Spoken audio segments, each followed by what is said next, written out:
Hello నమస్తే, welcome to Alankrita talks. నేను అలంకృత. వచ్చాడండి అందగాడు. ఎవరనుకుంటున్నారా? మన అఘోరి అలియాస్ శ్రీనివాస్ వచ్చాడు. జైలు నుంచి విడుదలయ్యాడు. 4 కేసులు ఏదైతే నమోదయ్యాయో ఆ 4 కేసుల్లో కూడా బెయిల్ నుంచి బయటికి రావడం అయితే జరిగింది. క్లీన్ షేవ్ తో చూడడానికి కొంచెం మెచ్యూర్ గా జైలు జీవితం గడిపొచ్చిన తర్వాత ప్రతి ఒక్కరికి లైఫ్ అంటే ఏంటనేది అర్థమైపోతుంది అనేది ప్రతి ఒక్కరు చాలా మంది నోట్లోంచి నేను విన్నాను. ఎస్పెషల్ గా ఇప్పుడు ఆయన బయటకు వచ్చాడు కాబట్టి మళ్ళీ మళ్ళీ వింటున్నాను. సో కొన్ని టీవీ ఛానల్స్ అయితే ఆయన లైవ్ లోకి తీసుకొని మాట్లాడినప్పుడు ఏదో బుద్ధిమంతుల్లాగా అసలు అరే నువ్వు చేసిన అరాచకం అంతా ఇంత కాదు, లిటరల్ గా చెప్తున్నా, ఇప్పటికైనా బయటకు వచ్చినావు, నీ మాటల్లో నీ బాడీ శుద్ధతలో ఏదో కొంచెం కనిపిస్తుంది. ఎందుకంటే జైలు జీవితం గడిపొచ్చినావు కాబట్టి మళ్ళీ నువ్వు అమ్మాయి దగ్గరికి వెళ్ళను అంటున్నావు. ఎందుకు వెళ్ళనంటే వాళ్ళు మనల్ని వద్దనుకున్నారు కాబట్టి నేను కూడా వద్దనుకున్నా. అంటే ఏంటి నీ ఉద్దేశం? నువ్వు జైల్లో అంటే నీ జైలు కాపలా కాచుకుంటూ నాకు కావాలి కావాలి అని తిరగాల? ఆ అమ్మాయి ఏదో రిహాబిలిటేషన్ సెంటర్ లో ఉంది, అమ్మాయి లైఫ్ అమ్మాయి లీడ్ చేస్తుంది. మళ్ళీ బయటకు వచ్చి గెలుక్కొని ఆ అమ్మాయి నన్ను వద్దంటుంది కాబట్టి నాకు ఎవరు అవసరం లేదు, నాకు ఓన్లీ కాళీమాత బోలి శంకరుడే. ఎందుకు ఇవి డైలాగ్స్ అన్ని నాకు అర్థం కాదు. వచ్చినావు కదా, నీ పని ఏదో నువ్వు చూసుకోవచ్చు కదా. అఘోరి అని చెప్పేసి అఘోరిలా పరువు తీసినావు బయటకు వచ్చి. ఆ YouTube channels, TV news channels లో ఉన్న వాళ్ళందరినీ పాడు పెంట చేసి ఒక ఊపేసినావు. అనవసరమైన మ్యాటర్ నీ వల్ల.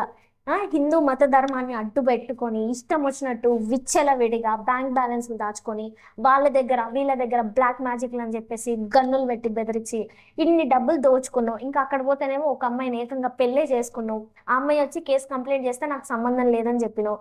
ఇటేమో వర్షిని వేసుకొని పోయినావు. అన్నన్ని రోజులు పెళ్లి చేసుకున్నావు, దొంగ పెళ్లి.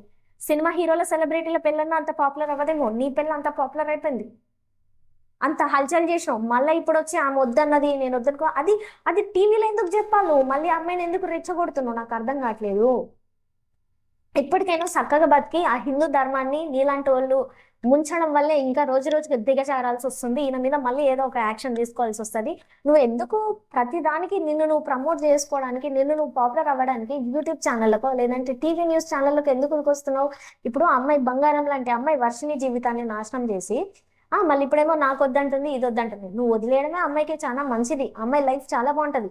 ఆ అమ్మాయి ఏం చూసి వచ్చిందో, నీ డబ్బులు చూసి వచ్చిందో లేదంటే నీ పాపులారిటీని చూసి వచ్చిందో, అమ్మాయికి అసలు మెచ్యూరిటీ ఉందో లేదో అదంతా పక్కకు పెట్టేస్తే ఆ అమ్మాయి ఆల్రెడీ ఒక స్టేట్ ఆఫ్ మైండ్ లోంచి బయటకు వచ్చింది. తన లైఫ్ తను ఇప్పుడు మళ్ళీ బయటకు వచ్చి మాట్లాడలేదే. నువ్వు జైలుకి వెళ్ళిన తర్వాత నువ్వు ఇట్లా బయటకు వచ్చినావో రాలేదో మళ్ళీ పెంట చేస్తున్నావు, మళ్ళీ పోను అంటున్నావు. అంత ఆగమాగం చేసి ఆ పిల్లని సోషల్ మీడియాలో అంత గబ్బు చేసి మళ్ళీ ఇప్పుడు పోనని మాట్లాడుతున్నావు పతివ్రతలాగా. అసలు నీ జెండర్ ఏంది, నీదేంది? అసలు మీ ఫ్యామిలీ వాళ్ళందరూ చాలా అంటే చాలా బాధపడి చాలా మనస్తాపానికి గురవుతున్నారు. నీ పేరెంట్స్ని చూస్తుంటే నాకే బాధేస్తుంది తెలుసు. అసలు వాళ్ళు అసలు కూలినాలు పని చేసుకునేటోళ్ళు. వాళ్ళకి ఏ రోజైనా ఒక 10 రూపాయలు ఇచ్చి ఇట్లా ఉండండి అమ్మ అని చెప్పినవా?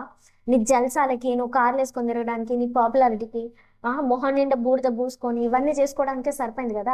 3 నెలలు జైలు జీవితం గడిపినాక ఇంకైనా బుద్ధి రావాలి కదా నీకు. మళ్ళీ లైఫ్ లైన్లోకి వచ్చి అది ఇది అని మాట్లాడుతున్నావు. ఇంకోసారి వేరే వాళ్ళ జోలికి వెళ్ళినట్టు కానీ లేదంటే ఇంకేదైనా అయినట్టు కానీ కొన్ని బట్టలన్నా వేసుకుంటున్నావు, దానికి సంతోషిస్తున్నావు. ఇంకోసారి బయటకు వచ్చి పిచ్చి వాగుడు హైందత్వం గురించి కానీ లేదంటే మతాల గురించి కానీ లేదంటే దేని గురించి అన్న నువ్వు మాట్లాడి దేవుళ్ళ గురించి మాట్లాడి నీకేమి బ్లాక్ మ్యాజిక్ వస్తుందంటే బ్లాక్ మ్యాజిక్ వస్తుందా? నాకు బ్లాక్ మ్యాజిక్ వచ్చు, నేను పూజలు చేస్తాను, గన్నులు తల్వార్లు పెట్టి బెదిరించినంత ఈజీ కాదు. ఇంకోసారి నువ్వు బొక్కలకు పోయినావంటే ఇంకా బయటకు కూడా రావు చెప్తున్నా చాలా సీరియస్ గా. ఆ పిల్లమానాన్ని వదిలేసి నువ్వు కూడా మీడియాలలోకి రాకుండా నీ పని నువ్వు చూసుకో.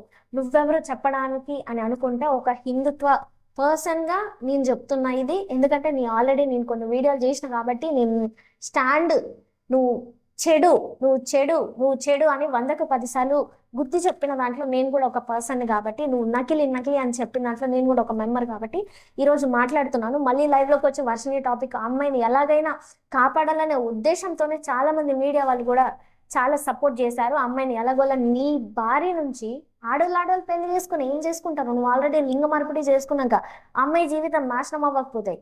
అమ్మాయిని ఆల్రెడీ దాంట్లో నుంచి బయటికి తీసుకొచ్చాం. నువ్వు ఇంకా ఏమన్నా ఎక్స్ట్రాలు కానీ ఇంకేదన్నా చేసినట్టు తెలిస్తే ఈసారి మాత్రం మీడియా వాళ్ళందరూ చాలా సీరియస్ యాక్షనే తీసుకుంటారు. తర్వాత ఇంకా నీ కర్మ. ఈసారి 3 నెలలు గడిపొచ్చినావు, తర్వాత ఇంకెన్ని రోజులు ఉంటావో నాకు కూడా తెలియదు. ఫైనల్గా చెప్పేదైతే